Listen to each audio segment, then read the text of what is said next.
He was the kid no one believed in, the one they laughed at when he talked about dreams bigger than the town he grew up in. Ethan Cole had spent most of his life in a place that measured success by the size of your truck or the last name on your mailbox. It started with a party. Everyone from Willow Creek High was there. The football team, the cheerleaders, even the principal's son. Ethan wasn't invited, but when his crush, Lily Bennett, texted him to come over, he thought maybe his luck had changed. She'd always been nice to him, smiled in the hallways, asked for help in math. So he borrowed his mom's old car and drove out to the lake. The music was loud, the air thick with smoke and cheap beer. When he walked in, the laughter stopped for half a second before picking up again, sharper this time. Lily waved him over, her smile nervous. He didn't know it yet, but he was walking into a trap. They'd set him up. Tyler Briggs, the school's golden boy, the one with the scholarship and the rich dad, had found out Ethan liked Lily. To him, it was funny how nobody thought he could get close to someone like her. So they recorded everything. They gave Ethan a drink, stronger than he realized, and when he got dizzy, they pushed him into the lake. He barely made it out, gasping and humiliated while their phones filmed his every struggle. "Swim, genius," Tyler shouted. The crowd laughed. Ethan's ears rang with the sound of it. Later that night, the video hit social media. By morning, it had spread through the entire school. Lily tried to apologize, said she didn't know they'd go that far, but Ethan couldn't hear her. He deleted every account he had and stopped showing up to class. His mother found him one night sitting in the dark, hands shaking, whispering that he couldn't go back there. She begged him to let it go, but something had broken inside him. Not just pride, something deeper, colder. When graduation came, Ethan didn't walk across the stage. He moved to Portland, enrolled in community college, and vanished from everyone's life. But while the world forgot him, he didn't forget them. The humiliation never left. Every cruel laugh echoed in his head until revenge became the only language he understood. He spent years studying cybersecurity, hacking, data recovery, identity tracing. By 24, he worked for a private firm that handled digital investigations. Ironically, the same skills learned to escape his past became the tools later used to destroy it. It started small. Tyler Briggs was now working at his father's construction company, engaged to Lily Bennett. Yes, the same Lily who had texted Ethan that night. They were living the perfect small-town life. Photos of sunsets and wedding plans all over social media. Ethan watched silently, studying every detail. He learned their passwords, tracked their locations, and waited. Then he began his plan. He created a fake profile under the name Derek Nash, a supposed investor interested in buying into the Briggs construction business. Tyler, greedy and careless, took the bait. Over months of fake emails, calls, and meetings, Ethan built trust. He convinced Tyler to move money into what he said was a temporary holding account for a joint project. Tyler transferred nearly $200,000, money from the company his father co-owned. Within hours, the funds were gone. The account vanished. So did Ethan's digital trail. A week later, the IRS showed up at the Briggs office. Tyler's father nearly had a stroke. Fraud, embezzlement, theft. It was chaos.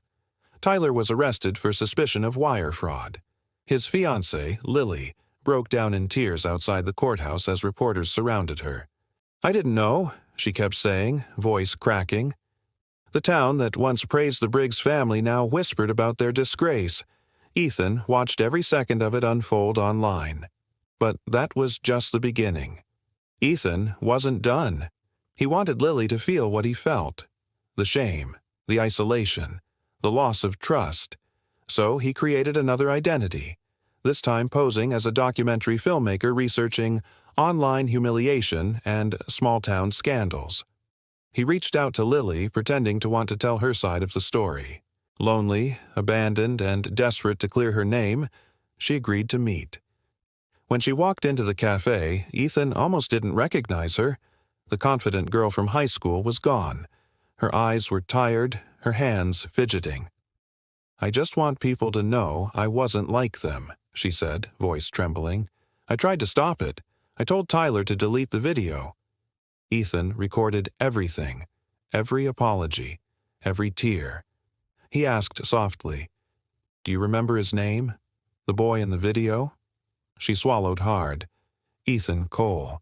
I'll never forgive myself for what we did to him." He leaned back, smiling faintly. "Maybe he forgives you." 2 weeks later, Lily's interview appeared online. Not on the filmmaker's site, on dozens of gossip blogs accompanied by the old lake video, re-edited and captioned, "High school sweetheart confesses to viral bullying." Within hours, her life collapsed. She lost her job at the local library. People spat at her in the street.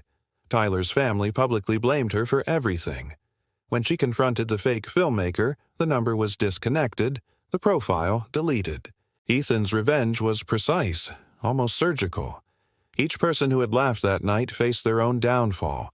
One lost his college scholarship when Ethan sent fabricated cheating evidence to his university. Another was exposed for DUI charges he thought had been sealed. By the time he was done, the whole group was in ruins. And Ethan, well, he'd built a quiet life, successful, invisible. But something strange happened. The satisfaction didn't last.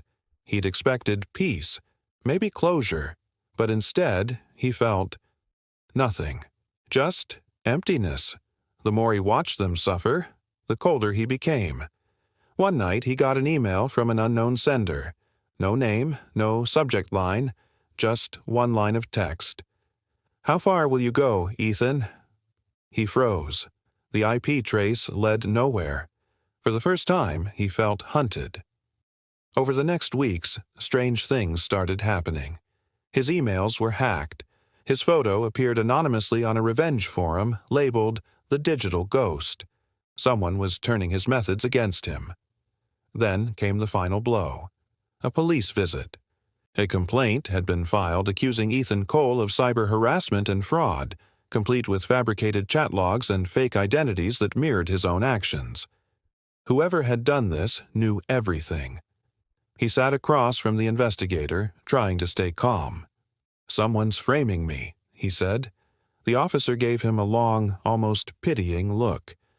"You'd be surprised how many people say that." They confiscated his computers.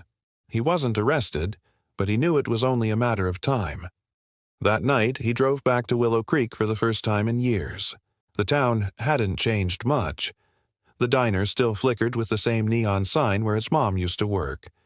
He parked by the lake, the same one they'd thrown him into, and stared at his reflection in the dark water. Footsteps crunched behind him. He turned, and there she was. Lily. Her hair was shorter, her eyes colder. "You," he whispered. She smiled faintly. "Took you long enough to figure it out." It hit him like a punch. She'd known. The emails, the leaks, the police report. It was all her. "Why?" he asked, his voice trembling. She stepped closer. "You wanted revenge. You got it. But you didn't think I'd fight back? You ruined my life, Ethan. So I learned. I watched. You taught me everything I needed to destroy you." He couldn't speak. For the first time, he was the one being hunted. "You don't have to do this," he said. She laughed softly. "You already did." The next morning, police divers found Ethan's car abandoned by the lake. No sign of struggle, no note, just his phone on the dashboard, playing the same video from years ago, the one where they had thrown him into the water. Only this time, it ended differently. The camera lingered on Lily's tear-streaked face as she whispered, "Revenge never ends. It just finds a new victim." Weeks later, his disappearance made the news. The online forums lit up with theories. Suicide, murder, escape. Lily was questioned but never charged. She sold her house and left town, vanishing like he once did. And somewhere, in some corner of the internet, a new anonymous account appeared. one posting clips of small-town scandals, exposing liars, cheaters, and bullies. The username, EC Reborn. No one knew if it was him or her. Maybe revenge doesn't die. Maybe it just changes hands. So tell me, if you were betrayed, how far would you go to make them pay?